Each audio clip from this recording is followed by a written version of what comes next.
बिस्मिल्लाहिर्रहमानिर्रहीम। अस्सलाम वालेकुम नाज़रीन, मैं हूं जमशेद अंसारी। नाज़रीन, सियासी उमूर के हवाले से आप लोगों से रोज़ नशिस्त होती है और आप लोगों की खिदमत में मैं तज्ज़िये और तबसरे भी पेश करता रहता हूं। तमाम तफसीलात से सरफ नज़र करते हुए आज मैं आपका तारुफ़ कराता हूँ एक ऐसी हस्ती से, पाकिस्तान के काबिल फ़ख्र सपूत से, इस धरती के जो है ना जनवन जो फ़र्जंद है, जो बेटे हैं और जो इस धरती के लिए काबिल फ़ख्र है और पूरी कौम को उन पे फ़ख्र करना चाहिए, वो है डॉक्टर अमजद साकिब साहब। डॉक्टर अमजद साकिब साहब ने पूरी दुनिया के लिए एक प्रेसिडेंट सेट किया और एक मिसाल सेट की कि आज के दौर में भी एक ऐसी तंजीम उन्होंने बनाई अखुवत के नाम से कि जहाँ पे बग़ैर बिला सूद के कर्ज़े दिए जाते हैं और ये पूरी दुनिया में वाहिद शायद ऐसा इदारा है जो बग़ैर सूद के और बग़ैर किसी गारंटी के गरीबों को कर्ज़े देता है। लेकिन उनके इस अखुवत तंजीम के बारे में तफसीलात बताने से पहले मैं आपको उनकी किताब है एक अखुवत का सफ़र, डॉक्टर अमजद साकिब साहब की, उनकी किताब का आप लोगों को ज़रूर मुताला करना चाहिए और बहुत सारे हक़ाइक़ आप लोगों पे जो है ना वो मुनकशिफ होंगे। खैर, उनकी किताब में मुख्तलिफ़ राइटर्स ने अपने तासुरात लिखे हैं। तो एक राइटर ने लिखा है कि ख़वातीनो हज़रात, जब नमरूद ने हज़रत इब्राहीम अलैहिस्सलाम को आग में धकेला और उसके ग़ुलाम आग पर तेल फेंकने लगे तो एक अबाबील आई। उसने अपनी चोंच में पानी का एक कतरा उठाया और आग पर फेंक दिया। किसी ने अबाबील से पूछा कि क्या तुम्हारे इस कतरे से आग बुझ जाएगी? अबाबील बोली, नहीं बुझेगी। पूछने वाले ने पूछा, तो तुम ये क्यों कोशिश कर रही हो? अबाबील ने जवाब दिया, हशर के दिन अल्लाह ताला के सामने दो फहरिस्तें पेश होंगी। एक फहरिस्त में उन लोगों के नाम होंगे जिन्होंने इब्राहीम अलैहिस्सलाम के लिए आग जलाई थी, जबकि दूसरी फहरिस्त में आग बुझाने वाले होंगे। मेरी ख्वाहिश है कि मेरा नाम आग बुझाने वालों में शामिल हो। अखुवत और अखुवत के कारकुन दूसरी फहरिस्त के लोग हैं। इन लोगों का शुमार आग बुझाने वालों में होता है। मैं ये दावा नहीं करता कि ये लोग पाकिस्तान से गुर्बत दूर कर देंगे, लेकिन मुझे यकीन है जब हशर के दिन अल्लाह ताला के सामने गुर्बत फैलाने और गुर्बत समेटने वालों की फहरिस्तें पेश होंगी तो अखुवत के लोगों का नाम दूसरी फहरिस्त में होगा। ये उनके हवाले से एक बात थी। डॉक्टर अमजद साकिब के अखुवत तंजीम के हवाले से मैं एक इब्तिदाई आप लोगों के सामने बयान कर रहा था। अब मैं उनकी खिदमात का एक जो है ना चंद एक तफसील, इजमाली तफसील जिसे कहते हैं, वो मैं आप लोगों की खिदमत में पेश करता हूँ कि डॉक्टर अमजद साकिब साहब ने मार्च 2001 में अखुवत तंजीम का आगाज़ किया। मार्च 2001 में और मार्च 2003 में बाकायदा इस तंजीम की मार्च नहीं बल्कि 2003 में उनकी रजिस्ट्रेशन हुई। मार्च 2001 में आगाज़ होता है, 2003 में रजिस्ट्रेशन होती है। डॉक्टर अमजद साकिब साहब ने अखुवत के नाम से एक फ़लाही इदारे की बुनियाद रखी थी। ये इदारा नादार और गरीब लोगों को कारोबार के लिए कर्ज़ हसन देता है।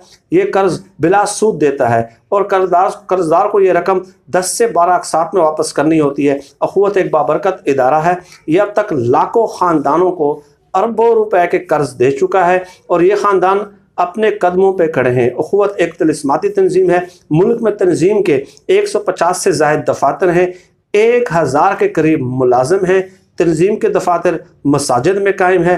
तंजीम किसी किस्म की ज़मानत के बग़ैर कर्ज़े देती है। कर्जदार इस रकम से कारोबार करता है, अल्लाह ताला उसमें बरकत डालता है और ये शख्स न सिर्फ कर्ज़ा वापस कर देता है बल्कि ये अपने कदमों पे भी खड़ा हो जाता है। दुनिया पाकिस्तानी कौम को बेईमान और नालायक समझती है, लेकिन पाकिस्तानी कौम के बारे में अखुवत का तजर्बा बिल्कुल मुख्तलिफ है। अखुवत के कर्ज़ों की वापसी की शरह 99.85% है और ये शरह दुनिया में सबसे ज़्यादा है। अखुवत बिला सूद कर्ज़ों की दुनिया की सबसे बड़ी ऑर्गेनाइजेशन भी है। इसने पूरी दुनिया की माइक्रो फाइनेंसिंग को हिला कर रख दिया। इससे कबल जो आप लोगों ने सुना था, बांग्लादेश में भी था कि वो डॉक्टर यूनुस साहब ने दुनिया को हैरान किया, लेकिन वो 40% सूद वसूल करते थे कर्ज़ों पे, जबकि अखुवत बिला सूद कर्ज़े देती है, जिसमें कर्ज़ों के वसूल के लिए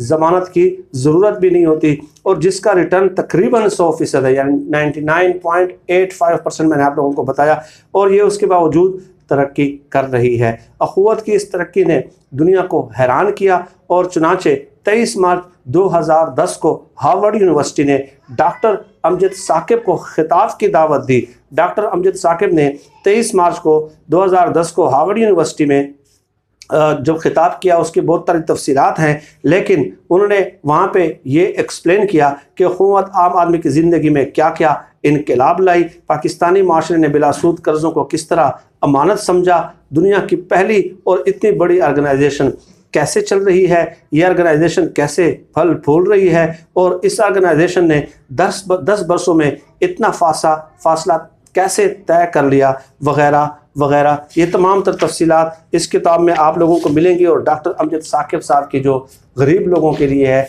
मकहूर लोगों के लिए है, मजलूम लोगों के लिए है, लाचार और बेबस लोगों के लिए जो उनके खिदमात हैं, वो आप लोगों को पढ़ने को ज़रूर मिलेंगे। और एक और मुख्तलिफ़ राइटर्स हैं, उसमें उन्होंने अपने तासुरात भी इस किताब में लिखे हैं डॉक्टर अमजद साकिब साहब के अखुवत तंजीम के हवाले से। और उन्होंने ये तफसीर ये लिखी कि ये जो तंजीम अखुवत अमजद साकिब ने सिर्फ 10,000 रुपये से इसकी बुनियाद रखी थी, 10,000 से। और इसका मकसद क्या था? मकसद ये था कि बेरोज़गारों या कम वसीला लोगों में किलो 2 किलो मछली तकसीम करने की बजाय उन्हें मछली पकड़ने का सामान मुहैया किया जाए, ताकि उनकी अना मजरूह किए बगैर उन्हें अपने पाँव पे खड़ा किया जाए। सो इस तंजीम ने छोटे मोटे कारोबार के लिए कर्ज़े हसन देना शुरू किया, और यानी कि जो शुरू के 10 साल थे उसमें उन्होंने हुकूमत ने यानी कि 2010 तक 5 अरब रुपए से ज़्यादा कर्ज़ वो दे चुके थे। और हुकूमत के मुताबिक चूँकि ये कर्ज़ जो है काबिल रिटर्न है, वो ख़ुद ही बग़ैर किसी ज़मानत के लोग हमें 99.85% लोग वापस रिटर्न कर देते हैं। तो जो हम जो सरमाया है वो गर्दिश में रहता है, तो 1 महीने बाद जब हमें कुछ वापस हो जाते हैं तो हम दोबारा वो और गरीब और मुस्तहिक लोगों में तकसीम करना शुरू कर देते हैं। और इस तरह ये जो सर्किट है ये चलता रहता है। कौन कहता है कि हम पाकिस्तानी अजीम कौम नहीं है? बांग्लादेश में तजर्बा किया गया, लेकिन वहाँ सूद की शरह तकरीबन 40% और अखुवत में सूद की शरह 0% है। बांग्लादेश के जीनियस को नोबल प्राइज़ इनाम मिल गया, और डॉक्टर अमजद साकिब साहब को सिर्फ मेरी और आपकी दुआएं। अल्लाह जाने इन दोनों में से कौन ज़्यादा फ़ायदे में रहा। अगर आजकल के बाबे मुझे माफ़ फरमाए तो ये बाबा अमजद साकिब है, और उसकी वजह वही है जो मैंने अभी बयान की है। लोग उन्हें दुआएं देते हैं, और मुझे जब दुआओं की ज़रूरत महसूस होती है मैं उनके पास जाता हूँ, उनके सामने 2 जानों बैठ जाता हूँ और कहता हूँ बाबा जी मेरे लिए दुआ करें। ये मुख्तलिफ़ राइटर्स हैं, उन्होंने डॉक्टर अमजद साकिब साहब की जो किताब है अखुवत का सफ़र, उसके बारे में चंद तासुरात लिखे हैं। और नाज़रीन, डॉक्टर अमजद साकिब साहब अपनी इस किताब में लिखते हैं कि उन्होंने कैसे जो है कर्ज़े गरीब लोगों के दिए, गरीब लोगों को कर्ज़े दिए। और चंद एक वाक़यात उन्होंने बयान किए हैं कि एक गरीब खातून को मैंने कर्ज़ दिया, 10,000 रुपये का कर्ज़ दिया, और उससे मैंने पूछा कि 10,000 कर्ज़ देने के बाद आपकी ज़िंदगी में पहले और अब क्या फ़र्क है? तो उन्होंने कहा कि पहले मेरे बच्चे रात को 1 वक्त की रोटी खाते थे, और आज मेरे जो बच्चे हैं वो रात को 2 वक्त की रोटी खाते हैं। ये पूरी गुर्बत मबनी ज़िंदगी का फ़लसफ़ा इस 2 लाइनों में उस खातून ने बयान किया। उससे उन्होंने सिलाई मशीन ली, और उसके बाद उन्होंने उससे सिलाई अपने घर में ही बैठ के शुरू की, और उसके ज़िंदगी के हालात बदलना शुरू हुए। ठीक है, तो इसके अलावा एक और भी चीज़, बहुत सारे वाक़यात डॉक्टर अमजद साकिब साहब ने अपनी इस किताब में लिखे हैं, और कि कैसे मैंने अपनी जॉब छोड़ के एक इंतहाई जो है कसम पुरसी की हालत में, मेरे पास पुराना फर्नीचर था, 20 साल पुराना फर्नीचर था, और मैंने वो उठा के जो है उससे ही अपना काम शुरू किया। और लोग मुझ पे तमस्खर मेरा उड़ाते थे, और मुझे सर से पाँव तक जो सेठ लोग आते थे वो मुझे सर से पाँव तक देखते भी थे, और हैरानगी और तासुफ़ का इजहार करते कि ये शख्स किन कामों में पड़ गया है और कैसे ये जो है तब्दीली ला सकेगा। चुनांचे वो देख ले कि टाउनशिप में वाक़ एक मस्जिद के पास 4 मरले का घर निचला हिस्सा किराए पर लिया गया। इस ज़माने में मैंने PRSP से इस्तीफ़ा दिया, और उस घर के 2 कमरों में से एक कमरा मेरा दफ्तर बन गया। इस दफ्तर में ना कोई शान व शौकत थी, ना कोई रोब और दबदबा, शोर शराबा, मट्टी और गर्दो गुबार। मुझे याद है कि कुछ बड़े बड़े लोग मुझे वहाँ मिलने आते, तो रहम की और तरस की निगाहों से देखते, कभी मेरी अकल पे मातम और कभी मेरी हालत ज़ार पे अफसोस का इजहार करते। डिस्ट्रिक्ट मैनेजमेंट ग्रुप के एक साबिक अफसर को 8 फुट चौड़े 10 फुट लंबे कमरे में टूटी हुई कुर्सी पर बैठा देखकर उन्हें कफ़े अफसोस ही मलना चाहिए था, लेकिन अल्लाह का शुक्र है कि यही लोग अब मेरे इस फैसले को तारीख साज कहते हैं। जो लोग मेरा तमस्खर उड़ाते थे, अब वही जो है मेरे जो इस फैसले को है वो तारीख साज कहते हैं। और इसके अलावा कहते हैं कि मुझे याद आया कि अखुवत के पहले दफ्तर में जो फर्नीचर रखा गया वो कम से कम 20 साल पुराना था। जब मैं घर से पुरानी कुर्सी, सोफ़ा और मेज़ उठा रहा था तो मेरी वालदा की आंखों में एक अजीब सा सवाल था। सवाल क्या था? नौकरी तो छोड़ दी है, क्या आप कुर्सी पे बैठोगे? इस किस्म के सवाल थे और इस किस्म के तल्ख। और डॉक्टर अमजद साकिब साहब ये भी लिखते हैं इस किताब में कि किस कदर मुश्किलात और मसाइब का मुझे सामना करना पड़ा, कैसे पुलिस वालों ने हमारे स्टाफ वालों को गिरफ़्तार किया, उन पर पर्चे दर्ज कराया, हमें धमकियाँ दी गई।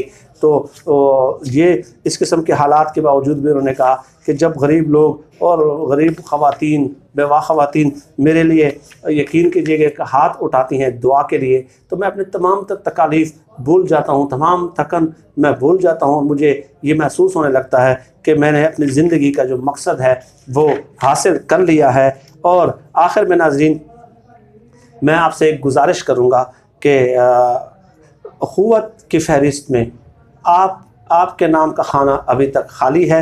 आप चंद हज़ार रुपए देकर गुर्बत की आग बुझाने वाले लोगों में शामिल हो सकते हैं। आप अल्लाह ताला का कुर्ब हासिल कर सकते हैं। अखुवत आपकी मुंतज़िर है। डॉक्टर अमजद साकिब साहब आपके मुंतज़िर है, ताहयात हैं, और अल्लाह ताला उनका वजूद हमारे ऊपर, हमारे इस समाज के ऊपर, इस पूरे इंसानियत के ऊपर तादेर कायम रखे। ऐसे लोग हमारे मुल्क का सरमाया है, फ़ख्र है। ऐसे लोगों को हमें ट्रिब्यूट पेश करना चाहिए और ऐसे लोगों पे भी बात करनी चाहिए। नाज़रीन, आज के लिए मेरे ख़्याल में इतना ही काफ़ी है। आप सब लोग अपना बहुत बहुत ख्याल रखिएगा और मुझे अपनी दुआओं में ख़ुसूसी तौर पे याद रखिएगा। अल्लाह हम सब का हामी व नासिर हो। पाकिस्तान जिंदाबाद। अल्लाह हाफ़िज़।